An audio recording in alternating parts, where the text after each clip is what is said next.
Hello दोस्तों। अगर आपने नई नई और मज़ेदार कहानियों के लिए हमारे चैनल को सब्सक्राइब नहीं किया है तो अभी सब्सक्राइब करें। साथ ही बेल आइकॉन पर क्लिक करें ताकि हमारे नई वीडियो की नोटिफिकेशन आप तक पहुंचे सबसे पहले। हमारे वीडियोस को लाइक करें और शेयर करें अपने दोस्तों के साथ। चलिए शुरू करते हैं आज की कहानी। एक समय की बात है। एक घने, शांत और हरे भरे जंगल के बीचों बीच एक सुंदर और नीला तालाब था। उस तालाब का पानी इतना साफ था कि उसमें आसमान और पेड़ साफ दिखाई देते थे। चारों ओर हरियाली थी और तालाब के किनारे पर झुके हुए पेड़, फूलों से भरे पौधे और धीरे धीरे बहती हवा से लहराते कमल के फूल उस दृश्य को और भी सुंदर बनाते थे। हर सुबह सूरज की किरणें जब पानी की सतह पर पड़ती तो वह झील सोने जैसी चमकने लगती थी। पक्षियों की चहचहाहट और झींगुरों की आवाजें वहां का संगीत थी। इस तालाब में एक अकेला मेंढक रहा करता था।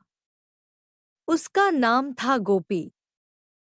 गोपी बाकी मेंढकों की तरह उछल-कूद करने वाला, शोर मचाने वाला नहीं था। वह थोड़ा शांत, गंभीर और सोचने समझने वाला मेंढक था। वह अक्सर अकेला ही तालाब के किनारे बैठा रहता या कभी-कभी पानी में धीरे-धीरे तैरता रहता। वह कमल के पत्तों पर बैठकर आसमान की ओर निहारता और गहरी सोच में डूब जाता। वह हमेशा सोचता कि क्या कभी उसकी जिंदगी में कोई आएगा जो उसकी दुनिया को बदल देगा। गोपी का कोई मित्र नहीं था। वह अकेले रहता था, अकेले खाता था और अकेले ही अपनी दिनचर्या में व्यस्त रहता था। लेकिन उसका मन बहुत दुखी रहता था। वह हर शाम जब सूरज धीरे धीरे छिपता और आसमान में नारंगी लाल रंग फैलते, तब गोपी सोचता, क्या मेरी जिंदगी में कोई ऐसा आएगा जो मेरा सच्चा मित्र होगा? कोई ऐसा जो मेरी बातें सुनेगा, मेरी भावनाओं को समझेगा और मेरे साथ हंसेगा और रोएगा? मैं बहुत अकेला हूँ। उसी तालाब के पास एक बड़ा और पुराना पीपल का पेड़ था। उस पेड़ की जड़ों के बीच एक गहरा सा बिल था, जिसमें एक चूहा रहता था। वह चूहा बहुत ही चंचल, तेज और खुशमिजाज था। उसका नाम था चीकू। चीकू हर सुबह अपने बिल से बाहर निकलता, कभी फल के टुकड़े खोजता, कभी पेड़ों पर चढ़ने की कोशिश करता, तो कभी पत्तियों के ढेर में खेलता। वह बहुत चालाक और मजाकिया था।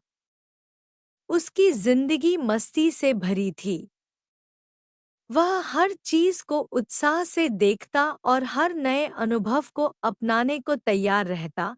एक दिन, जब वह तालाब के पास पानी पीने आया, उसकी नज़र गोपी पर पड़ी। गोपी हमेशा की तरह चुपचाप एक पत्ते पर बैठा था और कहीं दूर देख रहा था। चीकू ने धीरे से पास जाकर कहा, अरे दोस्त, इतने चुप क्यों हो? तुम्हारा चेहरा बहुत उदास लग रहा है। क्या तुम ठीक हो?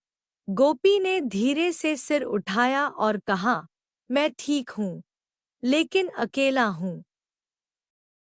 यहाँ कोई नहीं है जिससे मैं बात कर सकूं या अपना मन हल्का कर सकूं। चीकू मुस्कराया और बोला, तो अब मैं हूं ना।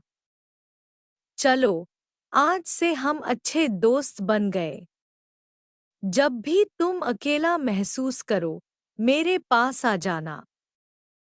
हम बातें करेंगे, खेलेंगे और हंसेंगे।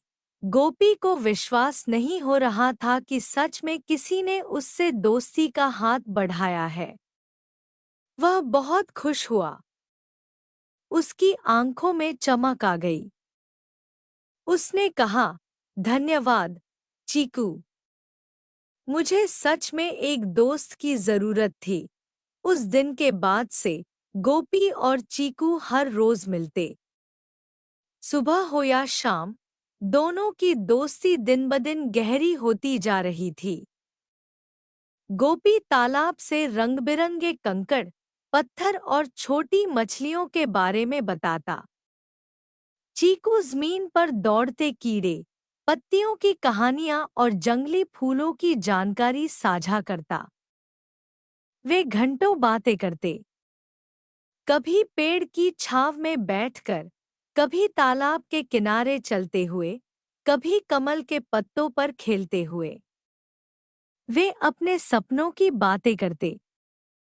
चीकू चाहता था कि वह एक दिन पूरे जंगल में सबसे बुद्धिमान चूहा कहलाए, जबकि गोपी चाहता था कि वह सारे तालाबों की सैर करे। वे हंसते, गाते और अपनी अलग ही दुनिया में मग्न रहते।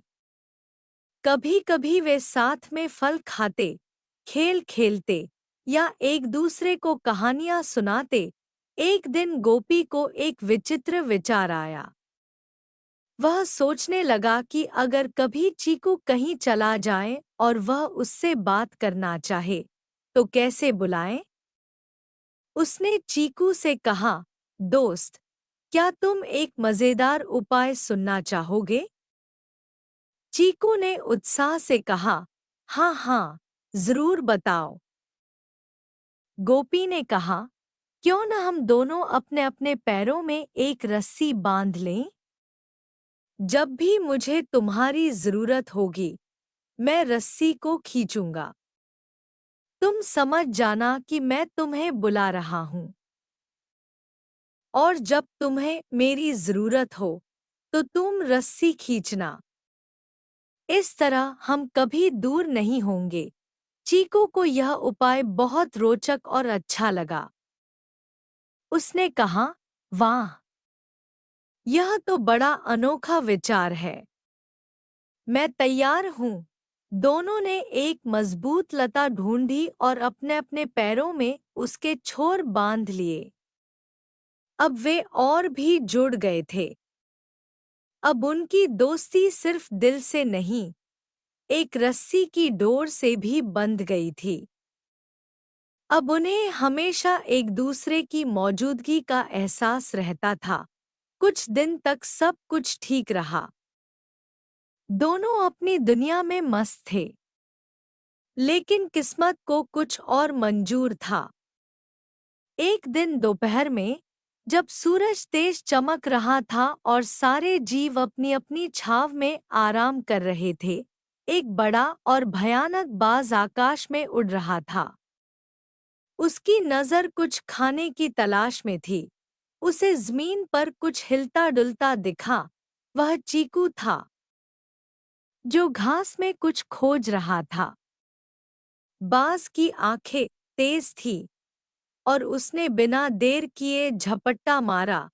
चीकू ने भागने की बहुत कोशिश की। वह अपनी पूरी ताकत से दौड़ा, लेकिन रस्सी उसके पैर से बंधी थी और वह ज्यादा दूर नहीं जा सका। तभी बाज ने उसे अपने पंजों में जकड़ लिया। गोपी ने यह सब देखा और घबरा गया।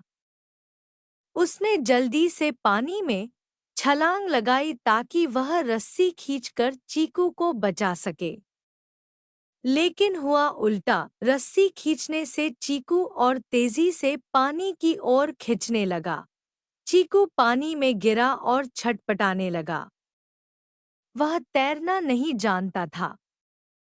गोपी बहुत कोशिश करता रहा कि उसे ऊपर खींच ले, लेकिन रस्सी अब गीली हो गई थी और हाथ से फिसल रही थी। चीकू की सांसें धीमी पड़ने लगी और थोड़ी ही देर में वह शांत हो गया। गोपी रोता रहा, चिल्लाता रहा, लेकिन अब कुछ नहीं हो सकता था। उसका सबसे अच्छा दोस्त, उसका सच्चा साथी अब इस दुनिया में नहीं रहा। उसकी आंखों से आंसू लगातार बहते रहे। वह खुद को दोष देने लगा कि उसका विचार ही इस हादसे की वजह बना। अगले कई दिनों तक गोपी उदास रहा। उसने खाना छोड़ दिया, खेलना छोड़ दिया और बस तालाब के किनारे बैठा रहा। उसकी आंखें हर समय नम रहतीं। एक दिन चीकू का शव पानी की सतह पर तैरता दिखा। वही बाज फिर आया। उसने शव को देखा और झपट्टा मारा, लेकिन रस्सी अब भी बंधी थी। जैसे ही बाज ने चीकू को उठाया, गोपी भी रस्सी के कारण हवा में खिंच गया। बाज घबरा गया और दोनों को दूर एक पेड़ की शाखा पर गिरा दिया। गोपी घायल हो गया, लेकिन वह बच गया। वह अब सब समझ चुका था। एक छोटा सा विचार, एक मासूम सी योजना ने कैसे इतनी बड़ी त्रासदी ला दी थी।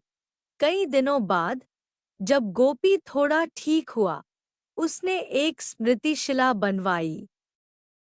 उसमें लिखा था, यहाँ चीकू नामक चूहे की याद में, जो एक सच्चा मित्र था। अब गोपी रोज बच्चों को कहानी सुनाता था। वह उन्हें बताता था कि कैसे भावनाओं में बहकर कोई निर्णय लेना नुकसानदायक हो सकता है।